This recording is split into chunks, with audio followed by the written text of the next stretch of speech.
नमस्कार, जय हिंद दोस्तों। आज हम आपको बताएंगे यूपीएससी और पीसीएस के लिए आप हिस्ट्री की बुक्स कौन कौन सी पढ़ेंगे। तो सबसे पहले अगर आप बिगनर हैं तो आपको उठानी पड़ेगी 6 to 12 एनसीईआरटी।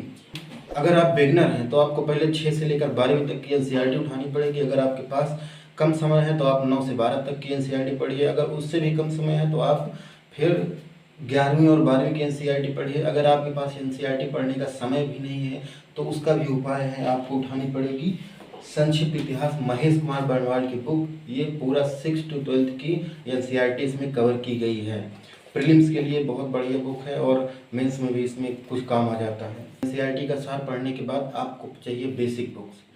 प्राचीन भारत का इतिहास, मध्यकालीन भारत का इतिहास और आधुनिक भारत का इतिहास, ये 3 बुक हैं। पहली है आधुनिक भारत का इतिहास, ये है स्पेक्ट्रम। इसके अलावा बिपिन चंद्रा भी पढ़ते हैं कुछ लोग, लेकिन आपको कुछ लोगों की बात नहीं माननी, मेरी भी बात नहीं माननी है। आपको जाना है मार्केट में और स्पेक्ट्रम और बिपिन चंद्रा दोनों की किताबों को उठा के देखना है दुकान से। आप दुकान वाले से बोलें कि भैया मुझे किताब दो। उसके बाद आपको वो किताब दे देगा और उस किताब को बढ़िया से आधे घंटे बैठ कर वहीं देख लीजिए, कुछ पेज इसमें के पढ़ लीजिए, इंडेक्स पढ़ लीजिए। उसके बाद आपको उठाना है यही बुक, मतलब जो आपको अच्छी लगे। ठीक, इस स्पेक्ट्रम या बिपिन चंद्रा में से कोई 2 बुक तो आपको उठानी ही पड़ेगी। इसके अलावा फिर उसके बाद आपको चाहिए मध्यकालीन भारत के लिए सतीश चंद्रा। इसमें आपको सतीश चंद्रा ही पढ़नी पड़ेगी अगर आपको पढ़ना है तो, नहीं तो आप एनसीईआरटी से भी कवर कर सकते हैं। भारत का प्राचीन इतिहास, इसके लिए आपको रामशरण शर्मा पढ़नी पड़ेगी, किंतु ये प्राचीन इतिहास के लिए काफ़ी अच्छी बुक भी है। मैंने भी इसे कुछ पढ़ा है, अभी पूरा नहीं पढ़ पाया हूँ। तो ये सब आपको एनसीईआरटी पढ़ने के बाद पढ़नी है। ठीक, अगर आप इसके बाद पीसीएस की तैयारी कर रहे हैं तो आपको चाहिए फिर घटना चक्र, क्योंकि आप जब किताबों को पढ़ लेंगे तो उसके बाद आपको पता कैसे चलेगा कि मैंने किताबों को पढ़ लिया है। तो उसके लिए आपको चाहिए घटना चक्र, प्रीवियस ईयर क्वेश्चन। पीसीएस के लिए घटना चक्र चाहिए, यूपीएससी के लिए यूपीएससी की किताब। ये केवल पीसीएस से बेस पर बनाई गई है।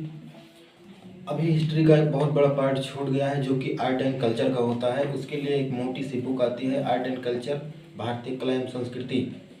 ये है नितिन सिंघानिया की। नितिन सिंघानिया कौन है? ये वर्तमान में एक आईएएस अफसर हैं। नितिन सिंघानिया वर्तमान में 2013 बैच के वो आईएएस ऑफिसर हैं। उन्होंने ये बुक लिखी है। इनकी और भी बुक लिखी गई हैं, लेकिन आपको लेनी है सिर्फ भारतीय कला एवं संस्कृति की, इनकी प्रकाशन की। ठीक, तो हिस्ट्री के लिए आपको इतनी बुक पढ़नी है। ये केवल यूपीएससी और पीसीएस एस्पिरेंट के लिए हैं। अगर आप वनडे एग्जाम की तैयारी कर रहे हैं तो आपका तो पूरा वनडे एग्जाम का सिलेबस ही इतने में कवर हो जाएगा, तो आपको इतनी बुक पढ़ने की ज़रूरत नहीं है। वनडे एग्जाम वालों के लिए केवल एक बुक पढ़ने की ज़रूरत है, एनसीईआरटी सार। अगर आप इसको पढ़ लेंगे तो आपको इतिहास का कोई क्वेश्चन किसी भी एग्जाम में छूटने वाला नहीं है।